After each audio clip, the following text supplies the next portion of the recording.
आज ये निर्णय लिया गया है 21 जून सोमवार से देश के हर राज्य में 18 वर्ष से ऊपर की उम्र के सभी नागरिकों के लिए भारत सरकार राज्यों को मुफ्त वैक्सीन मुहैया कराएगी। नवंबर तक 80 करोड़ से अधिक देशवासियों को हर महीने तय मात्रा में मुफ्त अनाज उपलब्ध होगा। वैक्सीन हमारे लिए सुरक्षा कवच की तरह है। आज पूरे विश्व में वैक्सीन के लिए जो मांग है, उसकी तुलना में उत्पादन करने वाले देश और वैक्सीन बनाने वाली कंपनियां बहुत कम है, इन्हीं गिनी हैं। कल्पना करिए कि अभी हमारे पास भारत में बनी वैक्सीन नहीं होती तो आज भारत जैसे विशाल देश में क्या होता। आप पिछले 50-60 साल का इतिहास देखेंगे तो पता चलेगा कि भारत को विदेशों से वैक्सीन प्राप्त करने में दशकों लग जाते थे। विदेशों में वैक्सीन का काम पूरा हो जाता था, तब भी हमारे देश में वैक्सीनेशन का काम शुरू भी नहीं हो पाता था। पोलियो की वैक्सीन हो, स्मॉल पॉक्स, जहां गांव में हम इसको चेचक कहते हैं, चेचक की वैक्सीन हो, हेपेटाइटिस बी की वैक्सीन हो, इनके लिए देशवासियों ने दशकों तक इंतजार किया था। जब 2014 में देशवासियों ने हमें सेवा का अवसर दिया तो भारत में वैक्सीनेशन का कवरेज 2014 में भारत में वैक्सीनेशन का कवरेज सिर्फ 60% के आसपास था, 60% के आसपास था। और हमारी दृष्टि में ये बहुत चिंता की बात थी। जिस रफ्तार से भारत का टीकाकरण कार्यक्रम चल रहा था, उस रफ्तार से देश को 100% टीकाकरण कवरेज का लक्ष्य हासिल करने में करीब 40 साल लग जाते हैं। हमने इस समस्या के समाधान के लिए मिशन इंद्रधनुष को लॉन्च किया। हमने तय किया कि मिशन इंद्रधनुष के माध्यम से युद्ध स्तर पर वैक्सीनेशन किया जाएगा और देश में जिसको भी वैक्सीनेशन की जरूरत है उसे वैक्सीन देने का प्रयास होगा। हमने मिशन मोड में काम किया और सिर्फ 5-6 साल में ही वैक्सीनेशन कवरेज 60% से बढ़कर 90% से भी ज्यादा हो गई। 60 से 90, यानी हमने वैक्सीनेशन की स्पीड भी बढ़ाई और दायरा भी बढ़ाया। हमने बच्चों को कई जानलेवा बीमारियों से बचाने के लिए कई नए टीकों का भी भारत के टीकाकरण अभियान का हिस्सा बना दिया। हमने इसलिए किया क्योंकि हमें हमारे देश के बच्चों की चिंता थी, गरीब की चिंता थी, गरीब के उन बच्चों की चिंता थी जिन्हें कभी टीका लग ही नहीं पाता था। हम 100% टीकाकरण कवरेज की तरफ बढ़ रहे थे कि कोरोना वायरस ने हमें घेर लिया। देश ही नहीं, दुनिया के सामने फिर पुरानी आशंकाएं घिरने लगी कि अब भारत कैसे इतनी बड़ी आबादी को बचा पाएगा। लेकिन साथियों, जब नीयत साफ होती है, नीति स्पष्ट होती है, निरंतर परिश्रम होता है, तो नतीजे भी मिलते हैं। हर आशंका को दरकिनार करके भारत ने 1 साल के भीतर ही एक नहीं बल्कि 2 made in India vaccine launch कर दी। हमारे देश ने, देश के वैज्ञानिकों ने ये दिखा दिया कि भारत बड़े बड़े देशों से पीछे नहीं है। आज जब मैं आपसे बात कर रहा हूं तो देश में 23 करोड़ से ज्यादा वैक्सीन की डोज दी जा चुकी है। 23 करोड़।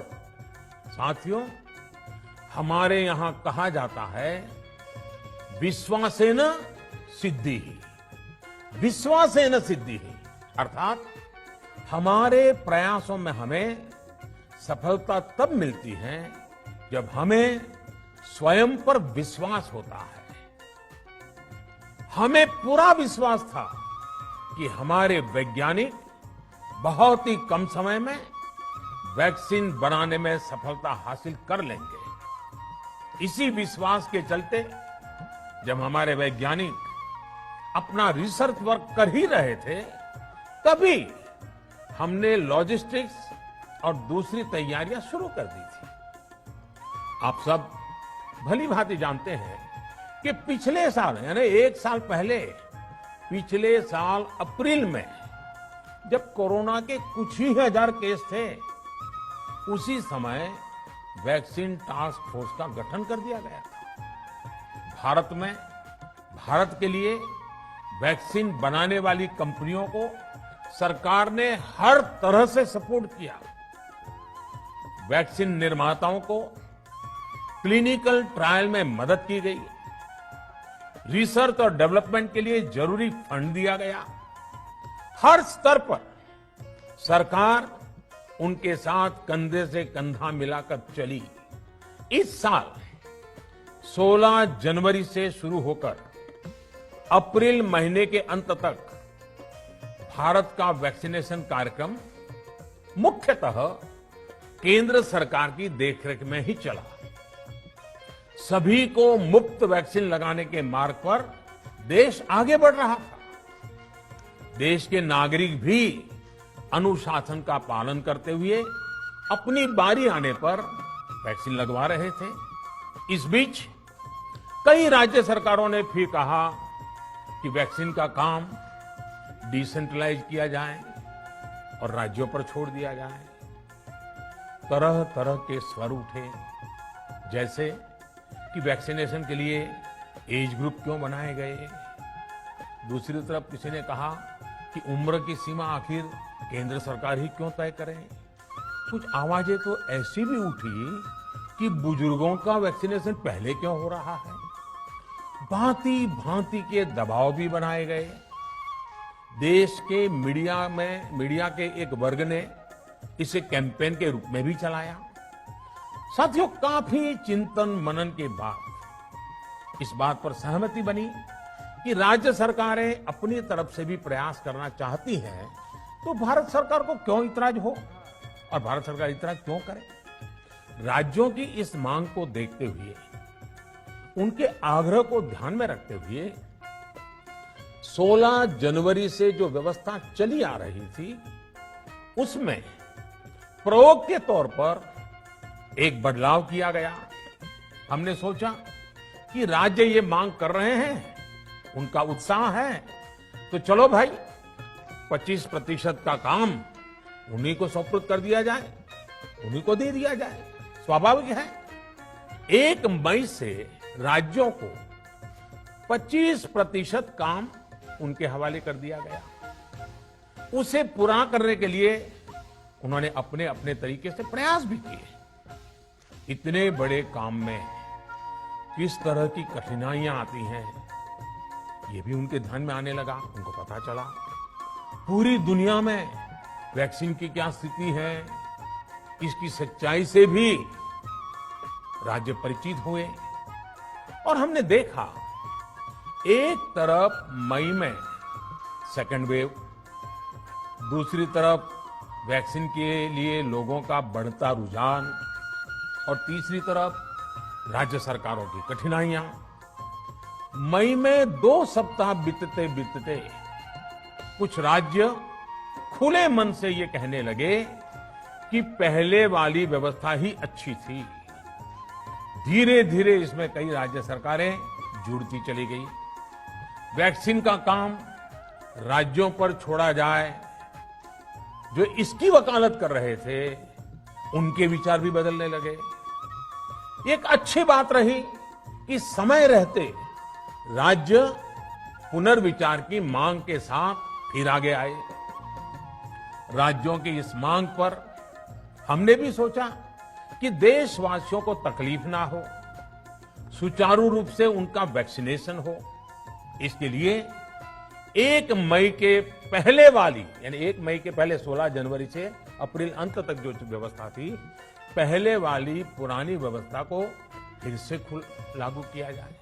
साथियों, आज ये निर्णय लिया गया है कि राज्यों के पास वैक्सीनेशन से जुड़ा जो 25% काम था, उसकी जिम्मेदारी भी भारत सरकार उठाएगी। ये व्यवस्था आने वाले 2 सप्ताह में लागू की जाएगी। इन 2 सप्ताह में केंद्र और राज्य सरकारें मिलकर नई गाइडलाइंस के अनुसार आवश्यक तैयारी कर लेंगी। संयोग है कि 2 सप्ताह बाद 21 जून को ही अंतर्राष्ट्रीय योग दिवस भी है। 21 जून सोमवार से देश के हर राज्य में 18 वर्ष से ऊपर की उम्र के सभी नागरिकों के लिए भारत सरकार राज्यों को मुफ्त वैक्सीन मुहैया कराएगी। वैक्सीन निर्माताओं से कुल वैक्सीन उत्पादन का 75% हिस्सा भारत सरकार खुद ही खरीदकर राज्य सरकारों को मुफ्त देगी। यानी देश की किसी भी राज्य सरकार को वैक्सीन पर कुछ भी खर्च नहीं करना होगा। अब तक देश के करोड़ों लोगों को मुफ्त वैक्सीन मिली है। अब 18 वर्ष की आयु के लोग भी इसमें जुड़ जाएंगे। प्रिय देशवासियों, टीकाकरण के अलावा आज एक और बड़े फैसले में, उस फैसले से मैं आपको अवगत कराना चाहता हूं। पिछले वर्ष जब कोरोना के कारण लॉकडाउन लगाना पड़ा था, तो प्रधानमंत्री गरीब कल्याण अन्न योजना के तहत 8 महीने तक 80 करोड़ से अधिक देशवासियों को मुफ्त राशन की व्यवस्था हमारे देश ने की थी। इस वर्ष भी दूसरी वेव के कारण मई और जून के लिए भी इस योजना का विस्तार किया गया था। आज सरकार ने फैसला लिया है कि प्रधानमंत्री गरीब कल्याण अन्न योजना को अब दीपावली तक आगे बढ़ाया जाएगा। महामारी के इस समय में सरकार गरीब की हर जरूरत के साथ उसका साथी बनकर खड़ी है। यानी नवंबर तक 80 करोड़ से अधिक देशवासियों को हर महीने तय मात्रा में मुफ्त अनाज उपलब्ध होगा। इस प्रयास का मकसद यही है कि मेरे किसी भी गरीब भाई बहन को, उसके परिवार को भूखा सोना ना पड़े।